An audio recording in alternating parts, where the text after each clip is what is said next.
تعدیل غرائز کے سلسلے میں کل ایک غریزہ عرض کیا آپ کی خدمت میں، وہ ہے غریزہ جنسی، تمایلات جنسی، اس کی تعدیل ہونی چاہیے۔ اب ظاہر ہے وہ آگے تعدیل والی بحث میں آ جائے گی کہ کیا کرنا کیا نہیں کرنا، فی الحال ضرورت کو بیان کیا، ضرورت ہونی چاہیے۔ اگر اسے بے لگام چھوڑ دے تو انسان چند سالوں میں تباہ و برباد ہو جاتا ہے، اگر اسے ختم کر دے تو اور بھی برائیاں پیدا ہو جاتی ہیں۔ تو نہ ختم کرنا ہے نہ اسے بے لگام چھوڑ دینا ہے، بلکہ اسے کنٹرول کرنا ہے۔ تو کنٹرول کرنے کے لیے اسلام نے کہا کہ شادی کرو، اگر احیاناً ایک پہ گزارا نہ ہو سکے تو دوسری شادی بھی کر سکتے ہو، تیسری بھی کر سکتے ہو، چوتھی بھی کر سکتے ہو۔ یہ اس کی تعدیل اس طرح سے ضروری ہے۔ اگر اسے بے لگام چھوڑ دیا تو یہ انسان کو ڈبو دے گا۔ آج جو غریزہ عرض کرنی ہے، غریزہ یہ ثروت اندوزی ہے۔ انسان میں ایک غریزہ ہے، ایک میلان ہے، ایک جو خواہش ہوتی ہے کہ ثروت جمع کرے، مال و دولت اس کے پاس ہو۔ تو اسے بھی جو ہے قابو میں رکھنا چاہیے، اس کی بھی تعدیل ضروری ہے، اس کو بھی حد وسط میں مفید حالت میں رکھنا چاہیے۔ نہ انسان ثروت کو ختم کرے، نہ انسان ثروت کے پیچھے قبر تک دوڑے، دونوں ٹھیک نہیں ہیں۔ قرآن کریم میں اور روایات اہل بیت میں جو ہے مال و ثروت کو کبھی نیکی سے یاد کیا ہے، یہ اچھی چیزیں ہیں مال و ثروت، اور انسان بھی ذاتاً مال و دولت کے ساتھ جو ہے وہ اس کا رشتہ ہے، اور انسان پسند کرتا ہے، ذاتاً پسند کرتا ہے کہ صاحب مال ہونا چاہیے، دولت بھی ہونی چاہیے۔ اور ہمارے لیے دعائیں بھی بہت زیادہ اہل بیت اطہار نے بتائی کہ جو ہے مال و دولت اور رزق و روزی کے لیے دعا کریں، اور فقر کی نکوہش کی گئی ہے کہ فقر و تنگ دستی ٹھیک نہیں ہے، کیونکہ انسان کی تربیت خراب ہو جاتی ہے فقیری میں، تنگ دستی میں۔ تو ایک حصہ جو ہے یہ کہ مال و دولت اچھی چیزیں ہیں اور ہمیں اس کی تاکید بھی کی گئی ہے، اور انسان ذاتاً بھی جو ہے مال و دولت کو پسند کرتا ہے، اور ایک حد تک مال و دولت یعنی ضرورت کی حد تک مطلوب ہے، اسلام میں بھی پسندیدہ ہے، ہونا چاہیے۔ لیکن توجہ رکھنی چاہیے کہ حد سے زیادہ انسان زراندوزی کی فکر میں اگر انسان ڈوب جائے کہ بس مجھے ثروت ہی جمع کرنی ہے، تو اس قدر انسان خسارے میں جاتا ہے کہ خسرت دنیا والآخرہ ہو سکتا ہے، بہت زیادہ انسان کے لیے اس میں خسارہ ہے۔ بہرحال تو اس کے بھی دو حصے ہیں، ثروت اندوزی کی جو غریزہ ہے اس کے یا کبھی مثبت ہے ایک حد تک، اور ایک حد سے زیادہ منفی ہے۔ تو مثبت جو اس کا حصہ ہے وہ ابھی عرض کر دیتے ہیں۔ قرآن کریم میں چند جگہوں پہ مال و دولت کو خیر کہا ہے، خیر نیکی ہے۔ مثلا کتب علیکم، تم پر فرض کیا گیا ہے، کتب علیکم اذا حضر احدکم الموت، جب تم میں سے کسی کے پاس موت آ جائے، یعنی تمہاری جان کنی کی حالت ہو، یعنی تمہیں مرنے کا اندیشہ ہو جائے، موت قریب آ جائے، ان ترک خیرن، اگر اس نے چھوڑا ہو خیر یعنی مال، اگر کچھ مال و دولت چھوڑ دیا ہے، گھر ہے، جائیداد ہے، کچھ بھی ہے، دکان ہے، الوصیہ یعنی کتبہ فرض کیا گیا ہے تم پر کیا، وصیت کرنا فرض کیا گیا ہے۔ اس وصیت کو آپ کتبہ پہ ترجمہ کریں، کتبہ تم پر فرض کیا گیا ہے کیا، وصیت کرنا، مال و دولت اگر تم نے چھوڑا ہے وصیت کریں۔ کن کے لیے، للوالدین، والدین کے لیے وصیت کریں کہ بھائی کچھ میرے ماں کو دو، کچھ میرے باپ کو دو، مثلا اس طرح سے، والاقربین، کچھ رشتہ داروں کے لیے وصیت کریں، بالمعروف، معروف طریقے سے، شائستگی کے ساتھ، حقا علی المتقین، یہ متقی افراد پہ ایک حق ہے، ایک فرض ہے کہ وہ وصیت کریں۔ تو حدیث مبارکہ میں یہاں تک آیا جو بغیر وصیت کے مرے وہ جہالت کی موت مرتا ہے. لہذا وصیت ہمیشہ زبانی بھی آپ بول کے رکھیں بھائی میری وصیت ہے یہ کرنا یہ کرنا یہ کرنا. اب حضرت علامہ طباطبائی نے فرمایا کہ والمراد بالخیر المال، یہ جو کہا گیا خیر چھوڑا ہو یعنی مال مراد ہے، اس سے مقصود مال ہے. اور دوسری آیت میں یعنی سورہ عادیات میں جو وَإِنَّهُ لِحُبِّ الْخَيْرِ لَشَدِيد، انسان کے بارے میں آیا کہ وہ حب خیر میں بہت شدید ہے، محبت خیر یعنی محبت مال میں شدید ہے، وہ یعنی مال کی محبت سخت ہے انسان کے دل میں. تو یہاں بھی فرمایا کہ علاقہ شدید مال کے ساتھ خیر سے مراد مال ہے، انسان کو مال مطلوب ہے، پسند ہے. اور آگے ایک اور جگہ پر خداوند متعال نے زینت دنیا قرار دیا ہے مال و دولت کو. المال والبنون زینت الحیات الدنیا، سورہ کہف میں فرمایا آیت جو ہے 46 میں خداوند متعال نے فرمایا المال والبنون، بنون اولاد، مال اور اولاد حیات دنیاوی کی زینت ہے، انسان کی زینت ہے. اور زینت کو تو خدا نے حرام قرار نہیں دیا. اولاد زینت ہے، بیٹے بیٹیاں بیوی شوہر ماں باپ مثلا، اور مال اور اس طرح مال دولت زینت ہے. تو زینت بری چیز نہیں ہے. اور ایک اور جگہ خداوند متعال نے جو ہے مال کو قوام، استواری زندگی، قوام زندگی، پایہ زندگی قرار دیا ہے. وَلَا تُؤْتُوهَا السُّفَهَاءَ أَمْوَالَكُمْ، اپنا مال بے وقوفوں کو نہ دو. الَّتِي جَعَلَ اللَّهُ لَكُمْ قِيَامًا، کہ خداوند متعال نے جو ہے وسیلہ قوام زندگی، پایہ زندگی قرار دیا، اسے دوسروں بے وقوفوں کے ہاتھ میں نہ دو. مال و دولت ہمارے لیے زندگی کی اساس ہے. اگر ہم بے وقوف ہو گئے ہم کسی کے ہاتھ میں دے دیں گے اور وہ جی ہاں ہمارے پیسوں پہ آسٹریلیا میں عیاشی کریں گے، اور ہم یہاں پہ انتظار میں کہ وہ ڈالر بھیجے گا، کبھی بھیجے گا، جس طرح یہ بیٹھا ہوا انتظار میں. اب کب ملے گا نہیں معلوم، انتظار میں بیٹھو. تو بہرحال بے وقوفوں کے ہاتھوں میں نہ دو. بے وقوف یعنی ممکن ہے آپ کا دوست ہوگا لیکن چونکہ بے وقوف ہے وہ نقصان پہنچائے گا. بہرحال ہم نے بہت دیکھے ہیں ایسے بے وقوف بھائی دیکھے ہیں، بے وقوف دوست دیکھے ہیں جو آپ کو فائدہ پہنچانا چاہتے ہیں، جیسا کہ آقا امیر المومنین نے غالباً فرمایا کہ بے وقوف وہ تمہیں فائدہ پہنچانا چاہے گا لیکن نقصان پہنچائے گا، اور اس نقصان کو وہ خود حساب نہیں کر سکتا ہے، وہ صرف آپ حساب کر سکتے ہو. یعنی میں اپنی زندگی میں کافی مثالیں دے سکتا ہوں کہ جو ہمارے ساتھ کیا. ابھی میں بھی نہیں سمجھتا کہ اس کے دل میں کوئی کھوڑنا، وہ چاہتے ہیں کہ لیکن وہ ایسے کام کرتے ہیں کہ ہم خسارے میں ہی چلے جاتے ہیں. جی ہاں، مطلب اس بندر کی طرح کہ مالک کے جو ہے منہ پہ مکھی مارنا تھا، اسے پتھر اٹھا کے مارا. اس نے تو مکھی مارنا تھا لیکن وہ مالک کو مار دیا. ایسا ہوتا ہے. اب اس کو نہیں معلوم کہ مکھی کو کیسے مارنا ہے. بے وقوفوں کے ہاتھ میں مال نہ دو.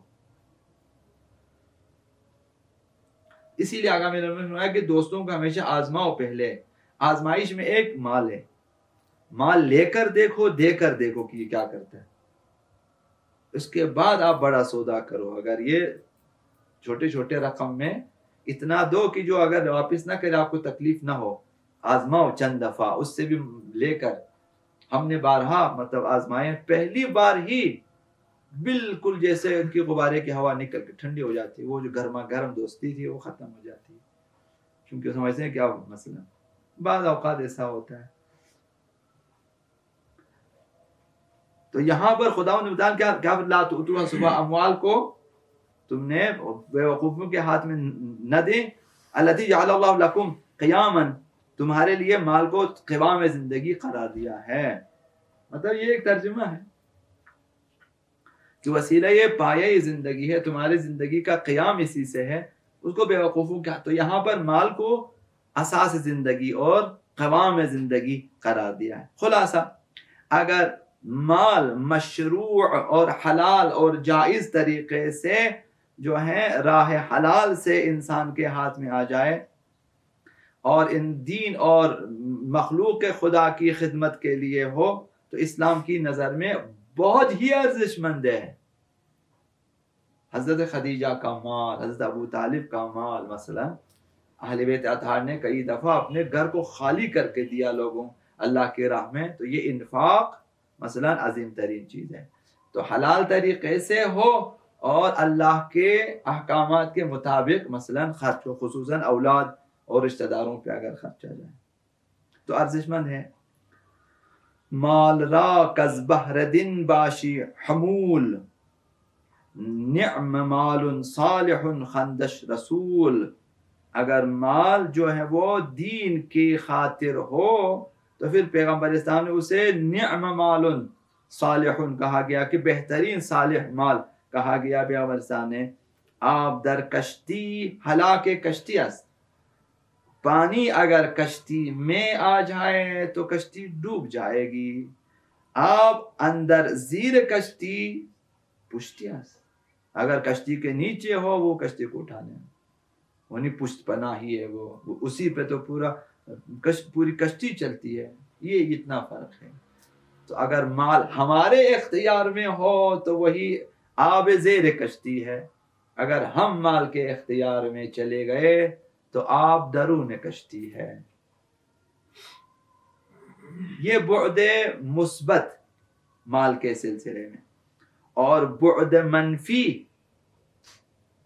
مال و ثروت کے سلسلے میں خداوند متعال نے قرآن کریم میں مثلا مال کو باعث غفلت از یاد خدا قرار دیا ہے کہ مال کے باعث انسان خدا سے غافل ہو جاتا ہے۔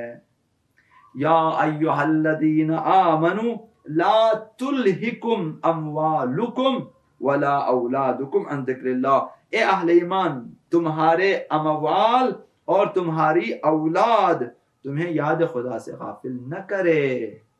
لا تلہکم، تمہیں غافل نہ کرے، اموالکم تمہارے اموال، ولا اولادکم اور نہیں تمہارے اولاد۔ تو ممکن ہے کہ انسان آپ نے جب دیکھا کہ جیسے ہی شادی ہو جاتی ہے مسجد میں غیر حاضری ہوتی ہے، یعنی یاد الہی سے کم غافل ہو جاتا ہے، پھر جمعے کو بھی حاضری نہیں ہوتی ہے، پھر صرف جمعے کی نماز میں کبھی کبھی حاضری ہوتی ہے۔ مال و دولت جب جس دن نوکری پہ لگ گیا اس کے بعد مسجد میں آنا کم ہو جائے، یاد الہی سے غافل ہو جاتا ہے۔ جب بچہ پیدا ہو جاتا ہے تو اور بھی غافل ہو جاتا ہے۔ یہ ابھی بھی ہے یہی چیزیں۔ مشکل ہے کہ ہم مال اولاد ہونے کے باوجود بر وقت مسجد میں حاضری دیں۔ جو لوگ حاضری دے سکتے ہیں غنیمت ہے، وہ لوگ خوش قسمت ہیں۔ تو یہاں مال کی جو منفی شکل ہے وہ سامنے آ گئی کہ ممکن ہے کہ مال و دولت کی وجہ سے ہم لوگ خدا سے غافل ہو جائیں، نماز سے غافل ہو جائیں، یاد الہی کا بہترین ذریعہ جو کہ نماز ہے۔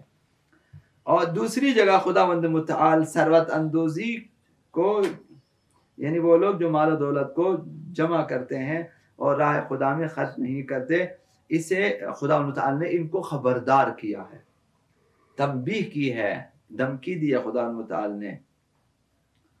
اور وہ مال جو یہ لوگ ذخیرہ کرتے ہیں اور اسے راہ خدا میں نہیں خرچتے، اسے وسیلہ عذاب قرار دیا ہے، یہی مال تمہیں عذاب دے گا قیامت کے دن۔ اور فرمائے والذین یکنزون الذھب والفضہ، وہ لوگ جو یکنزون ذخیرہ کرتے ہیں، گنج یعنی ذخیرہ، یکنزون وہ لوگ گنجینہ بناتے ہیں، مال کو جمع کرتے ہیں، سونے اور چاندی کو جمع کرتے، ولا ينفقونها فی سبیل اللہ، اور راہ خدا میں نہیں خرچتے، یعنی زکوٰۃ واجب وغیرہ مستحب وغیرہ جو دینا چاہیے اپنے جو ہے فقراء کو دینا یا ہمسایوں مثلا قریبی رشتہ داروں پہ خرچنا، نہیں خرچتا یہ لوگ، ولا ينفقون فی سبیل اللہ، راہ خدا میں نہیں خرچتے۔ فبشرہم، انہیں خوشخبری دو، بعذاب علیم، دردناک عذاب کی خوشخبری دو۔ اب یہ سخت بات ہے کہ اب کہتا ہے خوشخبری ہے، خوشخبری اس انداز میں جب دی جائے کہ عذاب علیم کی خوشخبری، یعنی بہت سخت عذاب ہے. یوم یحما، گرم کیا جائے گا اس دن، یحما گرم کیا جائے گا، تاپا جائے گا، علیہا فی ناری جہنم، جہنم کی آگ میں، فتکوا بہا، داغا جائے گا، جباہہم، ان کی پیشانیوں کو، سونے کی اینٹیں لائیں گے، داغا جو یہاں پہ سونے کا اینٹ کا جو ہے وہ پورا مونوگرام یہاں پہ چھپے گا، ایسے داغا جائے گا، سونے چاندی. جباہہم و جنوبہم، پہلو ادھر، پھر ادھر داغے گا، پھر ادھر لگائے گا. وظہورہم، اور پھر پیٹھ کے اوپر آئے، ان دونوں کو داغنے کے بعد پہلے ادھر، پھر یہ دو، پھر پیٹھ کے اوپر داغا جائے گا. وہی جو سرخ لوہا جس طرح سے جانوروں کو داغا جاتا ہے، داغا جائے گا. ھذا ما کنزتم، اور پھر کہا جائے یہی ہے جو تم نے ذخیرہ کیا تھا، لانفسکم، اپنے لیے، فذوقوا، چکھو، ما کنتم تکنزون، وہ چیزیں، ان چیزوں کو چکھو جو تم نے ذخیرہ کیا تھا. تو یہ مال کی منفی شکل ہے، نقصان، خسارہ اس میں ہے. تو اب اس بیچ میں ہمیں رہنا چاہیے. ایک اور جگہ خدا متعال فرماتا ہے وما اموالکم ولا اولادکم بالتي تقربکم عندنا زلفا، اموال اور تمہارے اولاد اور تمہارے فرزند وسیلہ تقرب خدا نہیں ہو سکتے. تم ان کو تمہیں بہت کچھ کرنا چاہیے. اور ہمیں انما اموالکم واولادکم فتنہ، یہ جو اولاد اور اموال یہ فتنہ اور آزمائش ہے تمہاری. دیکھنا چاہتے کسی کو مال دے کر خداوند آزماتا ہے کہ کتنا خدا سے دور ہوتا ہے اور کتنا نزدیک.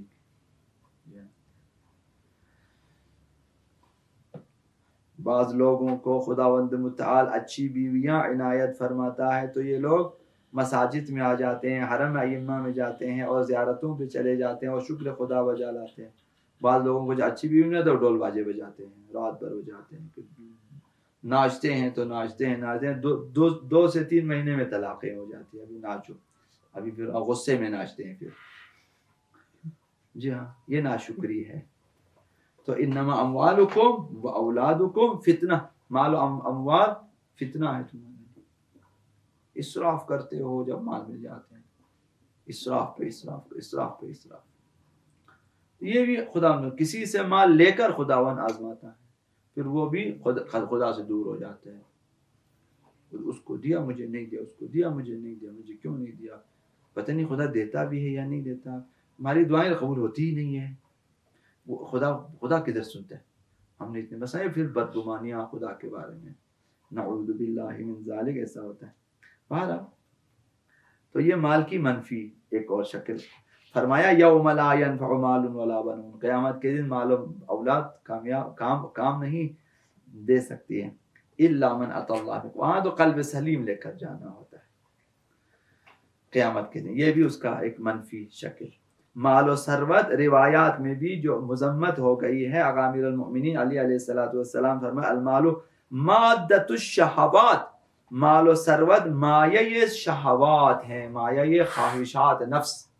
جب مال ہے تو خواہشات بھی بڑھ جاتی ہیں. ہاں میں یہ بھی خرید سکتا ہوں، میں وہ بھی خرید سکتا ہوں، میں وہ بھی لے سکتا ہوں، میں یہ بھی لے سکتا ہوں. شہوتیں بڑھتی جاتی ہیں. جی ہاں، بہرحال خداوند بچا لے ہم سب کو، خصوصاً جو ہیں بادشاہان. جو مثلاً ابھی آج جو تاج محل کے بارے میں ہم نے پڑھا کہ اس بادشاہ نے، ہندوستانی بادشاہ نے اپنے کئی بیویاں ہونے کے باوجود اس ایک بیوی کی خاطر اس نے اپنا شاید 22 سال بولا، اتنا 22 سال لگا کر تاج محل کو بنایا. اور دنیا کے عجیب ترین محلات میں سے ایک اس نے بنایا. پورے ہندوستان سے 1000 ہاتھی استعمال ہوا، کئی ہزار افراد مرے ہیں اس میں، اور اس طرح صرف ایک بیوی کی خاطر، کیونکہ اس نے خواہش کی تھے میرے جو جگہ ایک محل بننی چاہیے. مال دولت یہ پورے ایک، مثلا اس وقت پاکستان ہندوستان سب بر صغیر کے عوام کے سارے مال لگا کے خزانہ بھی خالی کر دیا. اللہ بھائی بناؤ ایک شاہی محل بنانے. مال دولت وہ لوگ تو تعریف کرتے ہیں تاج محل بنایا، تو بنا کس چیز سے بنایا، کتنے لوگ مرے ہیں. تو یہ آل سعود نے پیسوں پہ کیا سے کیا حرم سرائیں بنا دیا. ابھی وہ یہاں پہ ہم بول بھی نہیں سکتے کہ کس قدر انہوں نے شہوت رانیاں کی ہے ہمارے بادشاہوں نے مال و دولت کی وجہ سے. اسی وجہ سے مسلمانوں نے شکست کھائی, انگریزوں سے شکست کھائی. دیکھا آپ نے کہ وہ لوگ مثلا کل پوٹین کا دیکھا, کل پوٹین کا جو ہے روس کا اپنے اتنے بڑے اس کا جو شاہی محل ہے اس میں کس قدر پیدل چلا 5-10 منٹ تو چلا. وہ میں تو ویڈیو پہ دیکھ رہا تھا, چل وہ بھی اسپیڈ کیا ہوا ہے, چل کے مشکل سے وہ گاڑی تک پہنچ جاتا ہے. میں نے کہا ورزش کے لیے تو یہی کافی ہے. اور پھر وہاں سے وہ گاڑی میں آ جاتے ہیں دوسرے فنکشن پروگراموں میں آ کے جاتے. اس کا ہمارا کوئی وزیر اعظم اس طرف چلتا ہی نہیں ہے. وہ تو میرے خیال میں گاڑی ان کے بیٹ تک پہنچ جاتی ہے کہ وہیں سے بس اٹھا کر ڈالتے. مثلا انہوں نے کچھ سیکھا اور مسلمانوں کو اس طرح سے لگا دیا. تو مال کی وجہ سے, اگر مال نہ ہوتے یہ ساری خرابیاں نہ ہوتی. تو یہ مال کی خرابی کی وجہ مادت الشہوات ہے.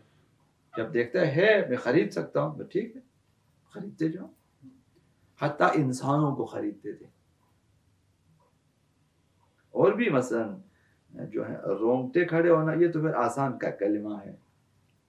انسان خون کے آنسو روئے گا جو مظالم انسانوں کو خرید کر کیا ہے انہوں نے. یہ مال صاحبان مال نے مثلا. اور ایک جگہ فرمایا المال داعیۃ التعب ومطیۃ النصب.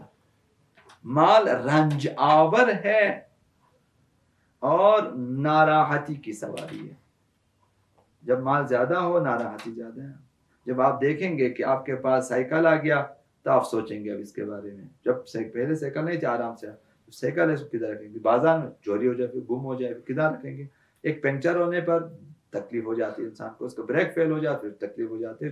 چھوٹے سائیکل موٹر سائیکل پہ اور بھی مسئلہ ہے, اس کا پیٹرول پہ مہنگا ہو گیا, ایک ٹینشن کا اضافہ, پھر اس کو کدھر پارکنگ کا مسئلہ ہے, پھر اس کے بعد اس کی خرابی کا مسئلہ, گاڑی لے اور بھی مسائل ہیں.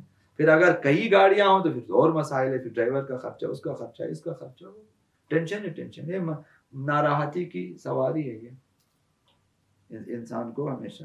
اور اولاد بھی اسی طرح سے ہمیشہ ماں باپ کے لیے ٹینشن ہے. چھوٹی ہے تب بھی مسئلہ ہے, بڑی ہو جائے تو کیا کرے گا, کہیں خطرہ ہو جائے, کہیں لڑے, کہیں مرے, کہیں نہ معلوم. خصوصاً بیٹیوں کے بارے میں اور زیادہ ماں باپ حساس ہیں کہ وہ خدا کریے ان کی عزت باقی رہے. ادھر زمانہ خطرناک ہے مسئلہ, ہمیشہ ٹینشن ہے. اور فرمائے المال وبال علی صاحبہ. مال و ثروت جو ہے صاحب مال کے لیے موجب وبال ہے. الا ما قدم من, مگر یہ کہ اپنے سے پہلے خرچے ہیں, جو کچھ خرچہ آرام سے بیٹھو کہ میں نے بھیجا ہے, آگے جو کچھ بچا ہے وبال ہے, اس کے سارے وبال گناہ اس کے ذمے ہیں, اس کو حساب دینا. یہ بھی المال یفسد المال, مال و ثروت المال یفسد ویوسع الاعمال. ترجمہ کچھ اور کیا, لکھا کچھ اور. ہمارا ترجمے کے مطابق چلتا ہوں کہ مال و ثروت انسان کو تباہ کر دیتا ہے اور آرزوؤں کو بڑھا دیتا ہے.